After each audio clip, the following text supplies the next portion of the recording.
ሜሪ እንግዲህ የማትገባበት ቦታና ጊዜና ሁኔታ የለም። እንግዲህ ያላፈራረሰችው ፍቅር ያላፈራረሰችው ትዳር የለም።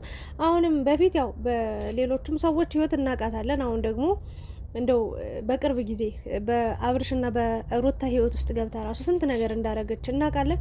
አሁን ደግሞ ድጋሚ ብላ ብላ ብላ ብላ አልሆን አልሳካ ሲላት ወደ ሄርሜላና አብርሽ መጣለች። የአብርሽና የሄርሜላ ደጋፊዎች ወይም አድናቂዎች፣ ወዳጆች እንግዲህ ሜሪን እንኳን ደህና መጣሽ፣ ደስ ይላል፣ አብርሽን በጣም ደግፈሸዋል፣ አብርሽን ተቀብለሸዋል፣ በቃ የሆነ ሄርሜላን ተቀብለሻታል፣ ደስ ብሎናል እያሉ ደስታቸውን እየገለጹ ነው የሚገኙት።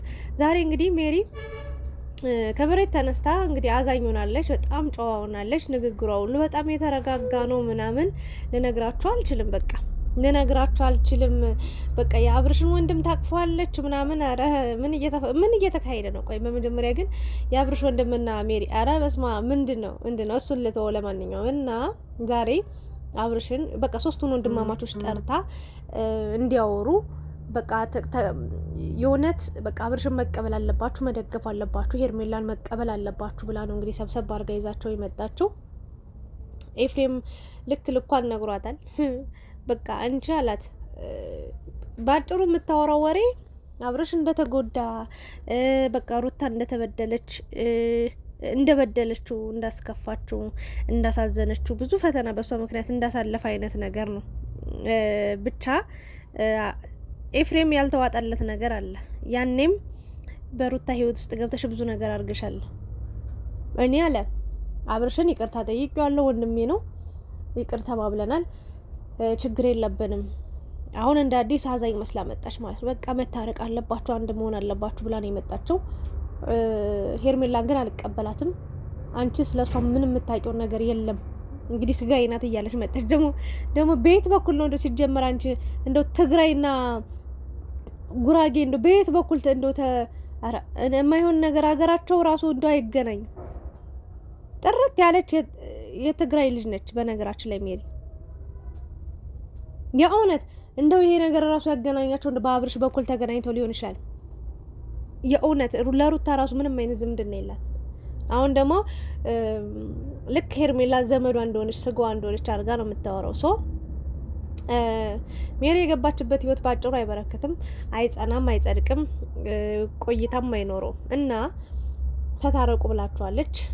አንቺ ስለ ሄርሜላ የማታውቂው ብዙ ነገር አለ። እዛ ጋር ልጅ ይዛ ልጅ አቅፋ የምታለቅስ ሴት አለች ብሏል ኤፍሬም። አሁንም አቋሙን አልቀየርም። ለሩታ እየተከራከረላት ነው የሚገኘው። እኔ ደክሞኛል። ምንም ለሩታ ማወራበት፣ ሩታ የምከራከርበት፣ ሩታ እንደዚህ፣ ሩታ እንደዛ፣ ሩታ እንደዚህ ሆነች እያልኩ የማወራበት ጊዜም አቅምም የለኝም። ለምን መሰላችሁ?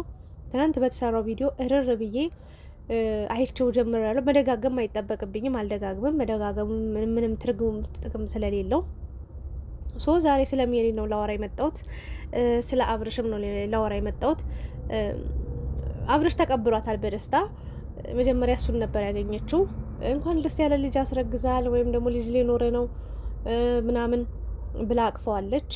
ተቀብላለች። በቃ በአጭሩ ሩታን አስወግደው ከሄርሜላ ጋር መቀጠሉ በጣም ደስተኛ እንዳረጋት ነው እንግዲህ እየተናገረች የምትገኘው።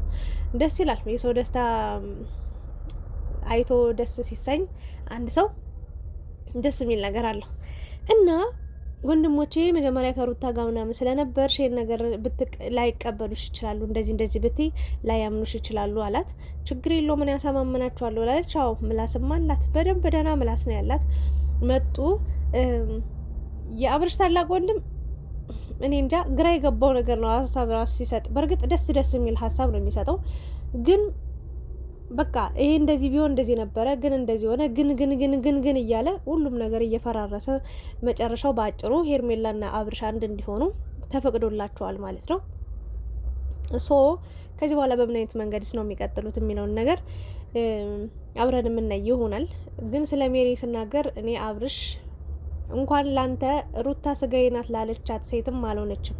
ስትገባማ በጣም ተለሳልሳ ጥሩ ምላስ አላት፣ ጥሩ ቻፕ አላት ምናምን በቃ ሰው ለማስመጥ ሰው ለማስማማት እንትን ትላለች። በቃ ትችላለች፣ ደፋር ናት፣ ጎበዝ ናት ምናምን ነገር። ግን በኋላ ላይ ነው ነገሩ።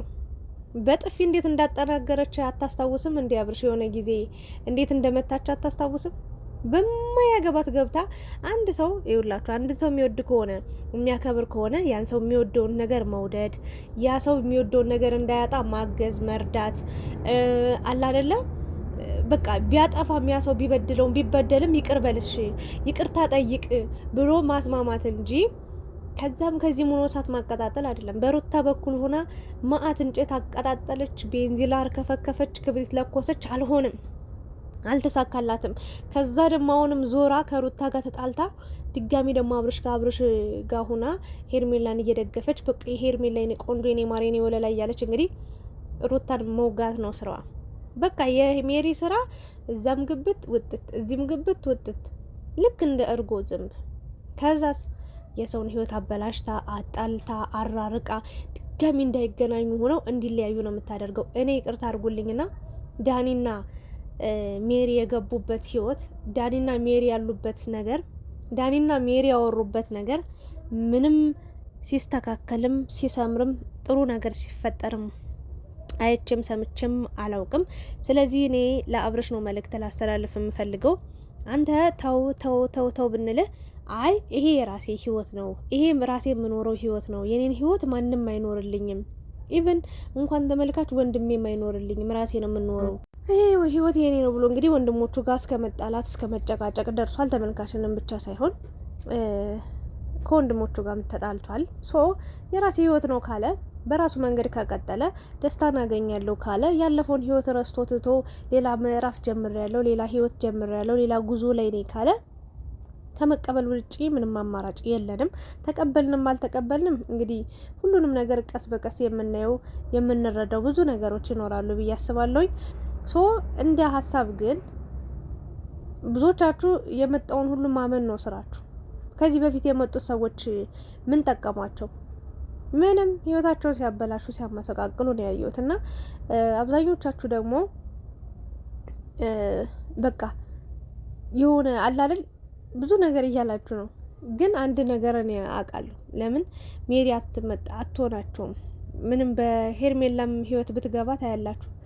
ደም ባለምታስለቅሳት ሄርሜላ ጥፋት የለባትም ብላለች። በእርግጥ እኔ ጥፋትማ አለባት ከመጀመሪያው ጀምራ። ግን ያን ጥፋት ደግሞ እንዳትደጋግመው፣ ያን ጥፋት እንዳትቀጥልበት፣ ያን ጥፋት እዛው ላይ እንድትተወው እንድታቋርጠው ማድረግ የነበረበት ማን ነው? አብርሽ ነበር። ያኔ ተዋት፣ እንደ እንቁላል ተንከባከበ እዚህ ደረጃ ላይ ደረሰ። አብሮ እስከ መጠቃለል ደረሱ። ከመጠቃለልም አልፎ ልጅ እስከ መወለድ እስከ መረገዝ ደርሷል። ለማንኛውም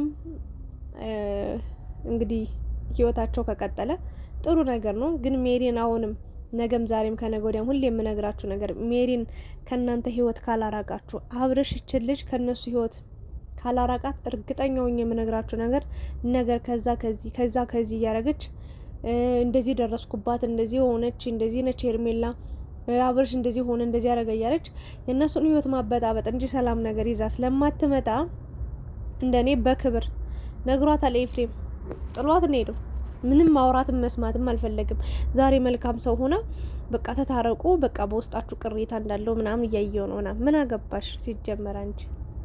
እና በጣም ነው የገረመችኝ። እና እዛም እዚህም ትክክል ነው የምትለው ነገር ትናንት ሩታ ጋር ነበረች፣ ዛሬ አብርሽ ጋር ነች። ነገ ደግሞ ማን ጋር ነው የምትሆነው አይታወቅም። የምሬ ነው። እና ከቻለች ከሁለታቸውም ከሁሉም እንደው ህይወት ብትወጣ የራሷን ኑሮ ብትኖር፣ ካልቻለች ደግሞ ስለ ሩታ ባታወራ በቃ ከፈለገች የፈለገችውን ሰው መደገፍ የፈለገችውን ሰው መከተል ትችላለች። ግን ስለ ሩታ እያነሳች ሄርሜላን ከፍ ለማድረግ ሄርሜላን ለማድነቅ ወይም ደግሞ አብርሽን ተበድለሃል ተጎድተሃል ለማለት የሩታን ስም መጥራት አይጠበቅብሽ። በቃ ይሄን ያለው ነገር። ለማንኛውም አብርሽ ብትጠነቀቅ የተሻለ ነው ብዬ ነው የማስበው። ሩታ ህይወት ላይ እንደፈለገች ማድረጉ ሲያቆምባት አልፈልግም ስትላት ነው አንተ ጋር የመጣችሁ። ስለዚህ ይህንን ማወቅ መረዳት መቻል አለብን። እች ልጅ ከአንተ ህይወት አረቅ ነው የምለው። ደስታን፣ ትክክለኛ ህይወትን፣ ትክክለኛ ኑሮን፣ ትክክለኛ ከሄርሜላ ጋር መቀጠል የምትፈልገው ህይወት ካለ ካሰብክ እች ልጅ ከህይወት አረቅ። ጨርሻለሁ። እናንተም ሀሳብ አስተያየት ካላችሁ አስቀምጡ። የመጨረሻ ሜሪ ማለት ከባድ ሰው ናት። ከባድ ከምነግራችሁ በላይ። አሁን ተለሳልሳ ጨዋ ምናምን መስላ መጣች። ኤፍሬም ራሱ አስተያየቱን እዩት። ምንም ያልጠመው ያልተዋጠለት ብዙ ነገር አለ። ሶ ይሄ ነገር ምናልባት እንግዲህ ከጀርባ ሆና አርግዣለሁ እንድትልም የመከረቻት እሷ ልትሆን ትችላለች ሄርሜላ። የእርግዝናው ጉዳይ ቀስ እያለ እንግዲህ የሚወጣ ይሆናል። ያመናችሁ ሰዎች አላችሁ፣ እንደኔ ደግሞ 50 የሆናችሁ ሰዎች አላችሁ። እሱ ጊዜ እየገፋ እየሄደ በሄደ ቁጥር እንግዲህ የምናውቅ የምንረዳ ይሆናል። ጊዜ ለሁሉ ጊዜው ይድረስ። ጨርሻለሁ።